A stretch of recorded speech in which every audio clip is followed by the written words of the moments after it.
Outer Orange. Today, we're actually going to look at the Shadow vs. Evolve Grandprix 2023 Summer. This is day 2. This is during Kuon meta, by the way, so if you want to check these out, there's quite a lot in here at Kuon. But I actually, as per usual as I did last time, we're going to take a look at the finals. Basically, the last two that are going to fight this out. As it's actually, I was very surprised. I didn't expect to see what I thought I was going to see in top tables, but it is a very interesting match. All right, here we go. Got some hands. So on the left we have Force, on the right we have Egg. Yeah, Egg is back, boys. Never leaves, and that is a pretty decent hand. It's not the best, but it's workable. He can basically find Andromeda, and he has a really good starting finish. I don't know if he's going first or not, but if he is, he's good. That hand's not too bad either on the left. It's not a very fairy focused hand, but it's not a bad hand because basically the guy on the left is playing fairy and the guy on the right is playing egg, obviously. So kind of a hard call here. I think the Force player might want to mull, but their hand is actually not terrible. I guess I'm not the biggest Force player, so I don't know everything. Okay, that's a good. Actually, that hand's definitely better. Because he's got the one drop that he can play, he's got the rabbit to search out Tea Time or Alice, and basically he'll be able to get whatever he needs to get. He does know that he sent 2 eggs to the bottom, so he knows at least he's definitely not going to find him in the egg, so he's going to have to hard search for them. So we're starting off with our egg player here, dropping the goblin and passing, and I will say both these decks are really fast, so yeah, the fact that he wasn't able to find some of his early cards is very good. So basically we're just going to rush him down. This is when we swing with the goblin. Yeah, swing on in. Okay, yeah, give the 2, solid. And he does have the rabbit, so he can drop down the rabbit and basically search for a good card. I would either search for Alice or Tea Time. He has 2 rabbits, so he definitely has time to just play these cards and kind of just do his thing. He goes for Fina. Oh, he top decked that. Nice. You can use Fina's effect like a top 5 here.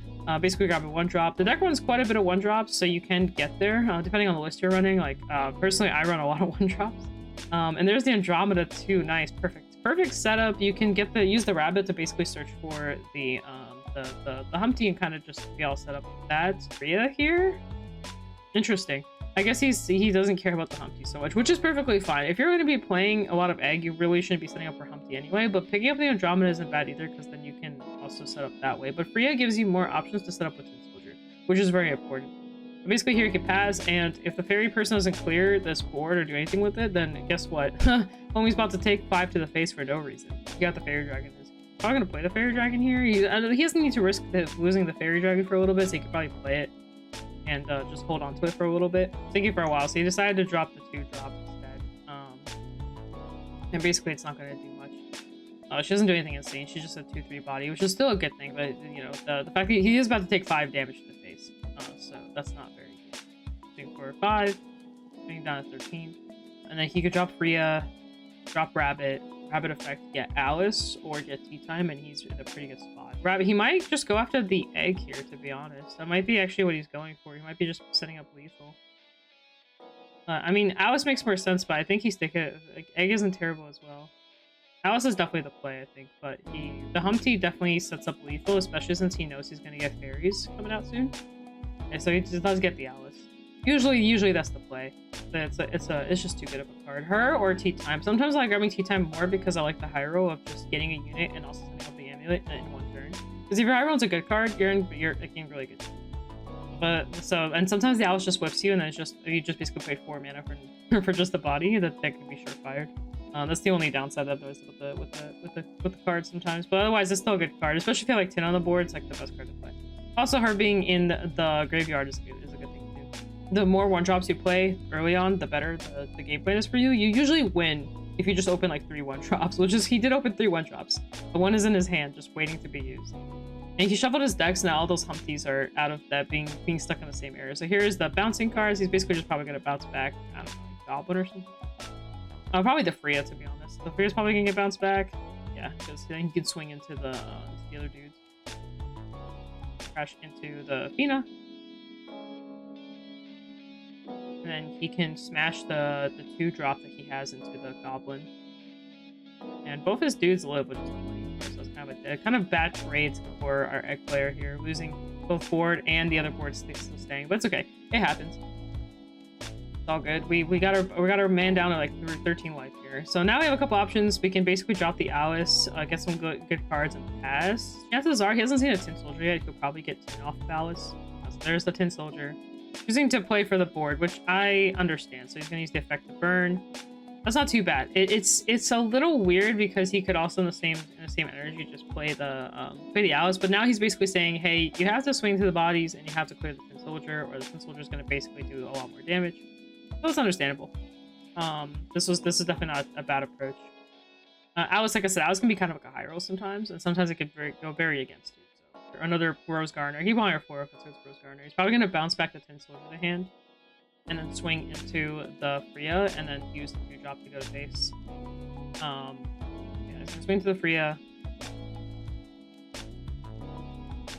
and just go base for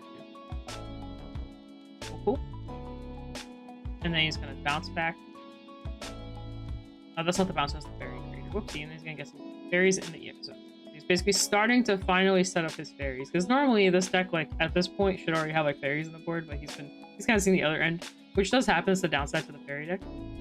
So here he is. Here our player has a couple options here. He's at 5 mana, no tea time, so realistically you can go Alice into some dudes and then drop some 1-drops, and Alice can kill off the Rose Gardener. The 5 mana is always really awkward for Egg, because you can't like do everything in perfect like, mana order unless you're holding all the 1-drops in your hand. But I think realistically here, this is an Alice evolve play. Oh, he's holding Odette. So he's playing Odette. That's wild. He's actually just raw dog playing Odette. I am so surprised. I never do this. This is like a really rare. She's not bad, to be honest. So don't get me wrong, because like usually people won't clear her, so she'll just be randomly 3-4 damage. But I don't know. I feel Alice was just better there, because he could also clear the board or deal with the board pressure a little bit better, because he's about to get ferried. Thinking here, so he's dropping a Lily to use the effect to evolve and get another Lily basically off of the search effect. Probably gonna evolve at the last point here. Might as well. He's gonna present quite a bit of damage here because he has the evolve and the 2-drop that has not died yet. Gosh, that is. See, this is. I guess that's why he didn't want to play Alice. He didn't want to watch it get bottom deck. But I don't know. I don't know if it was worse. If is that fashionista? Oh no, it's the same card. He's just gonna swing for 6 damage here. Oh, never mind. It's 9 damage actually, because he's able to apply the 1/1, and he can also give the fairies some buff too. Great. That card's very interesting. So basically, we are taking 7 damage. 7 damage. Now the playing field has evened out. Wait, can't tell. Can't tell from here what he's doing. You don't want a Humpty here too. Oh, he drew into the Athena. Play another rabbit. Oh no, tea time. Good. We're finally going after tea time. The only downside here is that that's all our mana, and unless that top 5 is egg, we're screwed. But we're gonna have to really hope that that top 5 is gonna be insane here. See, I think that's why he's shuffling like that. He's like, bro, gotta hit that egg. There's 3 in there. He has a chance. He has a pretty good chance. He just has to hit it. He find the egg. He found a Tin Soldier. This is not too bad here. Not much, but it's not too bad. He is about to take, what, 2, 8, 11 to the face. So he's gonna go Tin Soldier. I'm assuming he's gonna use the burn off Tin to nuke probably the evolved Rose Garner thing. So he's gonna give it a Fable, and then he's basically just gonna use the effect to probably kill that. Yeah, that thing is most lethal on the board. So 4 less damage just to worry about, and he's gonna pass it. So he doesn't have to discard his hand, but he is gonna be in a bad spot here. I think he's gonna go down to 5 damage. That whole board can swing. He's gonna swing back, probably bounce it back to then give more pressure or more numbers to one of the guys, one of the cards here. He still has a bunch of mana. Okay, there you go. He drops the dragon. Sorry, I skipped a little bit because he was there for like a solid like minute. So there's the dragon, dropping the girl to basically bump up everything. Very scary. That's like what, 6 damage maybe? Oh, 5 damage. 5 damage coming out. He's down to 5. So he basically actually just needs to help you now. I know I keep bringing it up, but he just doesn't have a choice. This is a usually aggressive decks like this. You have to like kind of, you have to know your hand's gonna go. We move up a fairy here. And ward him. Yeah. He has to get through a ward too. Pretty big board. But luckily enough that the entire board is very dumpable. Very dumpable board too. Oh, he top decked the egg. That's crazy. That was a top deck. Dumpty. Oh, he has Andromeda. He's fine. I forgot he has Andromeda. So he sets up, he calls the egg, calls Andromeda. That will be 4 points. Evolve the egg. Everything stays alive. His whole board dies. There's the Dumpty. I think he has to crack a rabbit here to give Russian a sail to something, just so he can have room for the Andromeda. He has plenty of mana to do it with, so it's definitely not. He's thinking. Yeah, so there he goes, giving up the rabbit. He's just doing it for space at this point. He's gonna play the Andromeda. Everything has protection until the end of the turn. And now he's gonna Dumpty here, clearing his whole hand. Goodbye, Alice. And everything dies on his side, so he takes 3. And then his Tin Soldier can swing. He still has mana. He can actually swing. And he's probably gonna swing with the tin. Oh, yeah, that's right. When the dragon dies, he gets okay. Swinging for a very strong 3. Okay, he's gonna crack tea time to get Alice. Use Alice's effect to get the Fable to burn him for 5. Yep, perfect. I think that's like might as well utilize all the mana. Now he's gonna pass turn. He's basically saying, hey, you better kill me now or I win the game. Because I will say he's in top deck mode right now. And he did crack the tea. So but if our forest player can randomly close out. If you're on like roaches or whatever, you can randomly close out the game. They're both at 5. Like they're both very, very close to that. Plays another Lily. His effect to check. He does play roach. There's the end. I think that's Fashionista or whatever that 1-drop is. I don't remember. It's a really good 1-drop actually. Our Evo here. I can spot him back. Goodbye, Alice. And he can swing into the I think they're both 3/4s, so I don't think it's actually using all his mana to move up the fairies.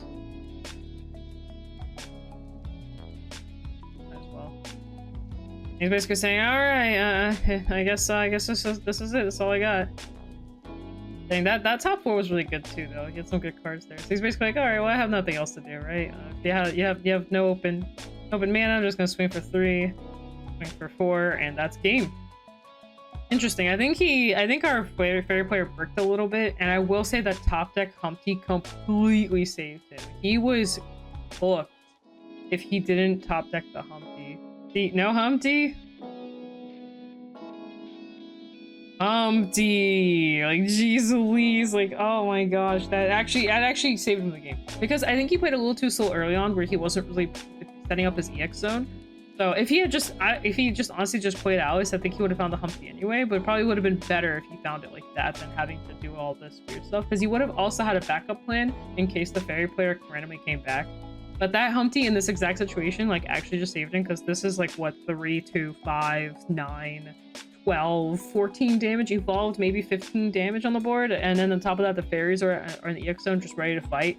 Like, this was so lethal. But anyway, congratulations. I just want to showcase you guys an egg fairy game because, funnily enough, this entire top cut is top 8, I believe. It was just like all Kuons and fairies and abyss, and just kind of interesting to see at the end that it was just fairy and egg. We actually don't see egg that much early on. I really underestimated egg kind of early on. I was like, I don't think egg's that good, because I thought Kuon was like insane. Now that I'm playing more, I was like, dang, Kuon, the egg actually isn't that bad, and Kuon isn't as broken as it may seem. Still a really strong deck. It's got some of the best like bodies with a spell combination. Just a really good combination. The spells are really good, the buys are really good, and it just mixes well together. You get to do so much with your mana that isn't even there. Some of your effects are just free. So it's just really nice. You just kill a dude to just kill a body. It's basically better Medusa in Abyss. If you guys remember Medusa, it's basically just better that, or better Wardrobe with another card in Abyss that you can nuke bodies with. But yeah, the Kuon just does that, but better. But anyway, guys, hope you guys enjoyed that. I thought it was a pretty fun match. Anyway, guys, shop, OuterOrange if you need your goodies. There's a bunch of stuff coming out. We also have current showdown coming out pretty soon, so you guys can check out all that kind of stuff. We have just a bunch of stuff kind of coming. We also have Idolmaster coming out. I know not many people are that excited about Idolmaster, but it does have a lot of good cards, good generic cards, and good decks that you can play out of the box in there. So you should definitely check it out. Shop if you need any goodies. And guys, peace out. That's been. I'll see you guys in a future video. Bye.